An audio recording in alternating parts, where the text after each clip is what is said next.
பிச்சை பாத்திரம் ஏந்தி வந்தேன் ஐயனே என் ஐயனே.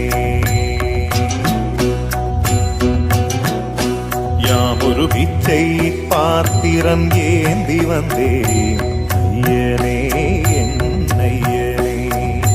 பிண்டம் என்னும் எலும்பொடு சதை நரம்புதிரமும் அடங்கிய உடம்பு எனும் பிச்சை பாத்திரம் ஏந்தி வந்தேன் ஐயனே என் ஐயனே.